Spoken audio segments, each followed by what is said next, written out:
Di awal adegan, kita diperlihatkan 3 orang anak kecil meminta kakek guru Nagakura untuk menceritakan kisah tentang Shinsegumi. Cerita heroik diantaranya Komandan Kondo Isamai seorang ahli pedang, Hijikata Toshizo dan Okita si jenius. Memang kisah yang akan diceritakan kakek Nagakura tidak tercatat dalam sejarah, tapi justru itulah yang membuat beliau selalu mengingatnya dengan baik. Kisah tentang 3 serigala biru, terutama tokoh berambut putih.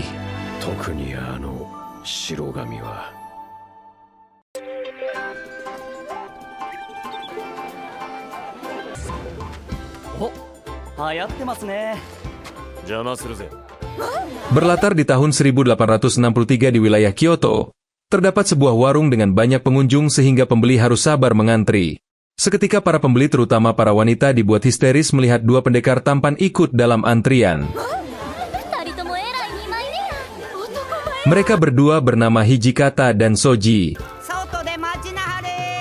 Pemilik warung tersebut adalah seorang nenek-nenek dengan dibantu kedua cucunya bernama Irohi dan Nio. Nio sangat mencolok karena tampilan rambut putihnya seperti salju, bahkan Soji sampai kagum melihatnya.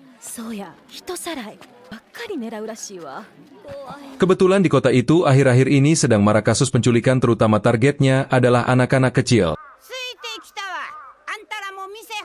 Hijikata dan Soji akhirnya bisa masuk ke warung setelah para pengunjung berkurang. Nio menanyakan kepada Hijikata tentang rasa dango. Hijikata menjawab enak, tapi Nio tidak yakin dengan jawaban Hijikata. Dengan teliti Nio melihat bahwa dango milik Hijikata tidak habis.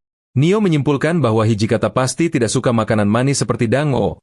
Untuk itu Nio menawarkan menu makanan lain seperti tahu rebus. Sebelum pergi Hijikata memuji bagaimana Nio yang mempunyai mata jeli.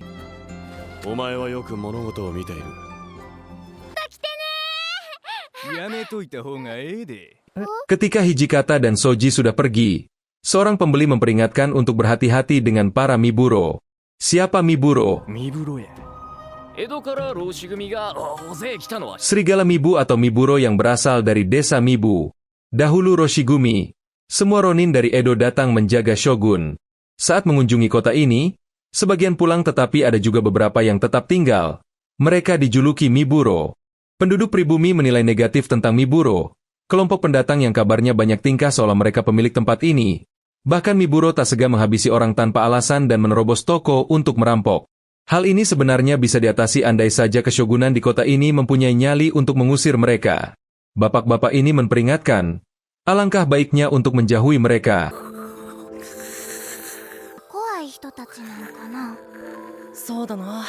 Rasa penasaran Irohi tentang Miburo makin besar, sampai dibawa tidur.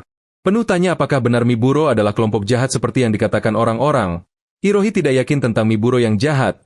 Dia membuktikan sendiri orang-orangnya sangat bersahabat dan lucu seperti Hijikata dan Soji.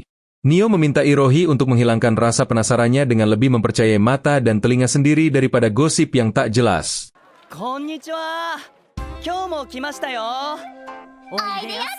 Pagi harinya, Hijikata dan Soji datang kembali ke warung.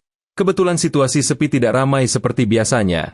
Hijikata melihat Nio dan Irohi bermain. Hijikata berpikir jika dilihat dari namanya, mereka berdua bukan kakak beradik. Nama Nio seharusnya berada di urutan kedua.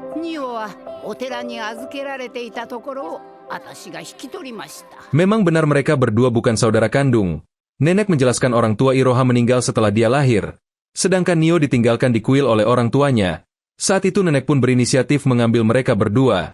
Bisa dikatakan, Nio dan Irohi adalah anak yatim piatu tanpa hubungan darah sama sekali. Sudah 10 tahun hidup bersama nenek. Pastinya mereka sangat membantu nenek dalam menjalankan warung, terutama Nio.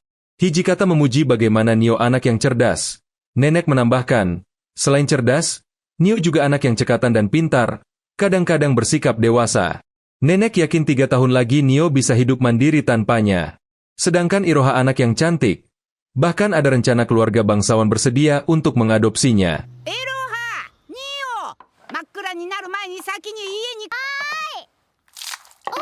Singkatnya malam tiba, Hijikata dan Soji masih berada di warung. Nenek meminta Nio dan Iroha cepat pulang sebelum gelap. Entah disengaja atau tidak, Hijikata menumpahkan minuman di baju Iroha. Di malam yang gelap, Jalanan sepi. Nio dan Iroha berjalan berdua pulang ke rumah. Dalam perjalanan mereka membicarakan rencana Iroha yang akan diadopsi oleh keluarga bangsawan. Keluarga yang sering membeli donga di warung nenek. Tapi nampaknya Iroha tidak senang dengan rencana ini.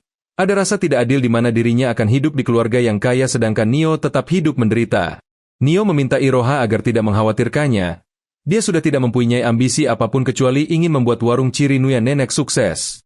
Nio meminta agar Iroha sesekali mengunjunginya nanti.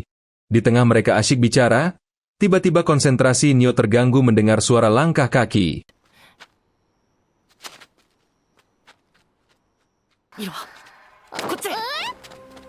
Merasa bahaya sedang mengancam, Nio mengajak Iroha untuk berlari mencari tempat bersembunyi tapi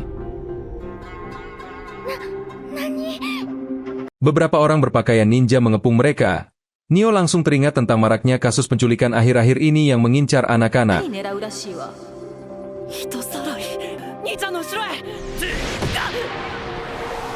Para penculik menendang Nio dan menyekap Iroha. Nio bingung tidak tahu apa yang harus dia lakukan untuk melawan para penculik. Tapi untung saja, Hijikata dan Soji segera datang menolong mereka. Hijikata dan Soji mengenalkan diri pada para penculik jika mereka adalah seorang Roshigumi yang ditakuti anak-anak. Adegan gelut pun terjadi. Dengan mudah Hijikata dan Soji mengalahkan mereka satu persatu.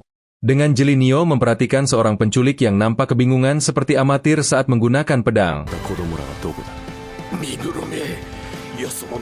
Hijikata melumpuhkan satu orang, kemudian menanyakan di mana keberadaan anak-anak yang mereka culik, tapi sayang si penculik tidak menjawabnya.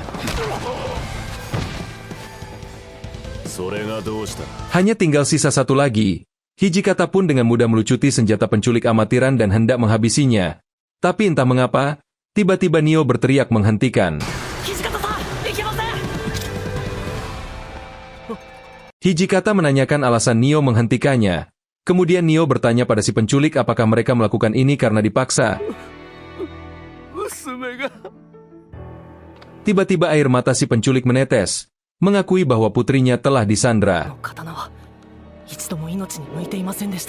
Nio dengan insting dan kejeliannya sudah curiga sejak awal jika si penculik ini bukanlah seorang pembunuh. Hal ini bisa dilihat dari cara dia memegang pedang. Selanjutnya si penculik memberitahu tempat di mana anak-anak diculik yaitu di samping pegadaian Shinjo Dori. Hijikata meyakinkan akan membebaskan putrinya dan membereskan semua ini sebelum fajar tiba. Hijikata berpesan agar membuat nasi kepal untuk putrinya ketika pulang nanti, karena pasti dia kelaparan.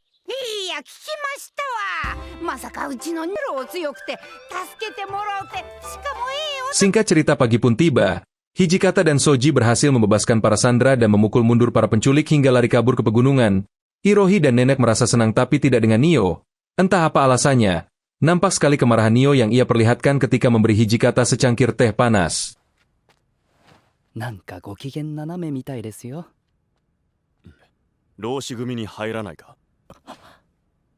Hijikata menawarkan Nio datang ke desa Mibu dan bergabung dengan Roshigumi.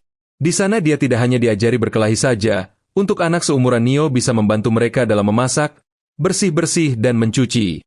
Tak keluar sepatah kata pun dari mulut Nio. Tapi ketika Hijikata dan Soji berpamitan pergi, Nio menghentikan mereka.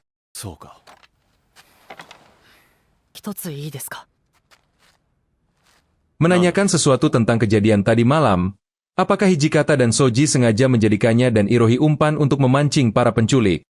Hijikata mengakui memang benar mereka menggunakan Nio dan Irohi sebagai umpan dengan alasan waktu hampir habis dan untuk menghemat waktu. Untuk itulah Hijikata dan Soji berpikir sangat efektif bila menjadikan anak-anak sebagai umpan.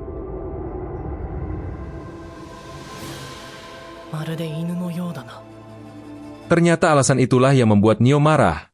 Orang dewasa menganggap anak-anak seperti anjing. Memanfaatkan mereka dengan kemungkinan resiko terluka atau mati keesokan harinya sehingga tidak bisa bertemu orang tua mereka. Nio meneteskan air mata meluapkan kegelisahannya. Selama ini mereka ketakutan, dan hanya bisa bertahan melihat orang berkelahi di siang hari, menyerang di malam hari, merebut tanah, merampok uang, mengambil nyawa, memperkosa dan tahu siapa yang selalu menjadi korban. Mereka adalah anak-anak.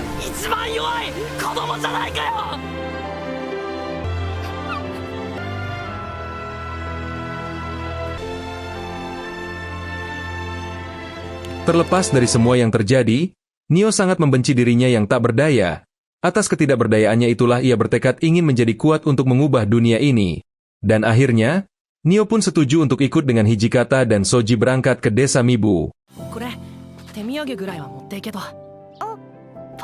Inilah cerita awal Nio bergabung dengan Miburo yang nantinya akan menjadi serigala ketiga. Semua orang yang akan dia temui di sana, semua peristiwa dan momen yang dia jalani, akan menjadi sejarah besar dunia dan hidupnya.